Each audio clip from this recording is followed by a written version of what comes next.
से यही है कि जो काम हम अपने जीवन में कर रहे हैं उसकी चमक दिखे इस दुनिया में, ये रोशनी दिखे, हमसे ऐसा काम हो सके महादेव का कि लोग देखें आपको, हमको तो कह दे, बोल बैठे, खुद ब खुद बोल बैठे कि महादेव का चेला हो तो ऐसा हो। अभी एक गुरु भाई है ना मुन्ना जी जो भजन गा रहे थे, गुरु भी लाजवाब है और चेला भी लाजवाब है। यानी गुरु जो होगा वो अपने शिष्य को भी वैसा ही बनाएगा, उससे कम नहीं बनाएगा, उससे ज्यादा बनाएगा। मेरे गुरु महेश्वर शिव को मेरा प्रणाम है।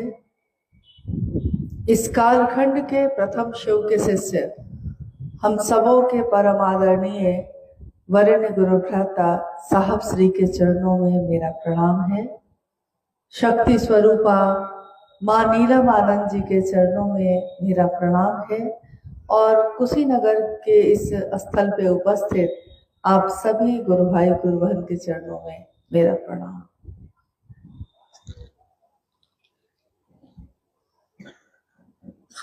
हम सबका सौभाग्य है कि आज अपने गुरु शिव के कार्य के निमित्त यात्रा के क्रम में कुशीनगर के इस स्थल पे आप सभी से मुलाकात हो रही है, भेंट हो रही है। महागुरु महादेव जिनको इस दुनिया ने अनेक उपाधियों से विभूषित किया है, जितने भी धरती का जितना भी कोना है, कण कण है उसका, आकाश है, क्षितिज है, चांद है, तारे हैं, यह धरती है, इस धरती के चर अचर सब के सब शिव ही है। परंतु उस शिव को इन आंखों से हम देख नहीं सके, कभी महसूस करते रहे, कभी देख न सके।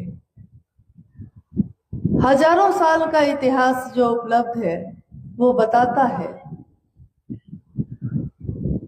कि शिव को कभी रुद्र मानकर, कभी तीनों लोकों का ईश्वर मानकर, कभी त्रयंबक के रूप में, कभी नटराज के रूप में, कभी महाकाल के रूप में, कभी महायोगेश्वर के रूप में दुनिया के लोगों ने पूजा है।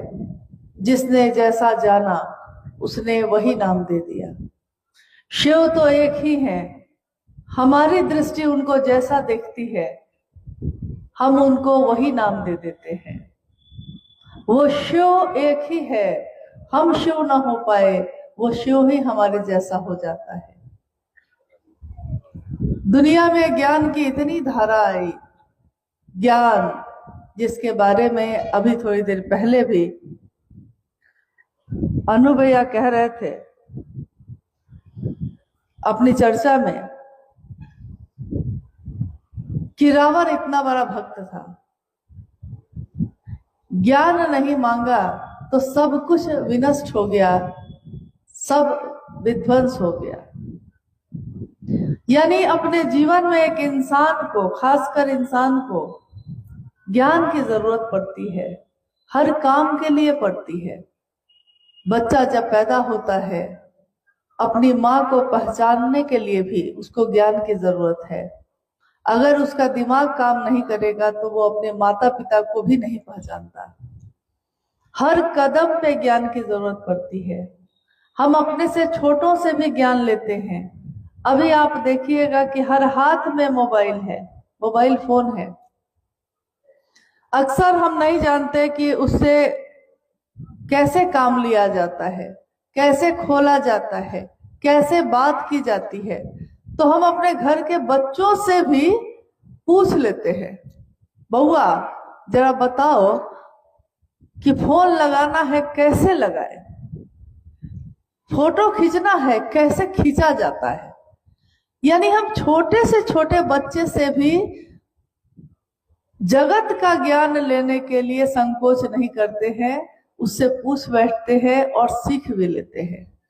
इससे में हमारा अहंकार आहत नहीं होता, हमारा अहंकार इससे घायल नहीं होता कि हम जगत की चीजों के लिए उम्र में किस स्तर का कोई है, लेकिन जैसे ही आध्यात्मिक ज्ञान की बात होती है तो हमारी आंखें आकलन करती हैं कि अरे ये बताएगा मुझको, जिसको पढ़ने लिखने नहीं आता, जिसने कभी शास्त्रों का अध्ययन नहीं किया है, जिसने कभी साधुओं की संगति नहीं की, वो मुझको क्या बताएगा। लेकिन महादेव का ज्ञान उतरता है तब शास्त्र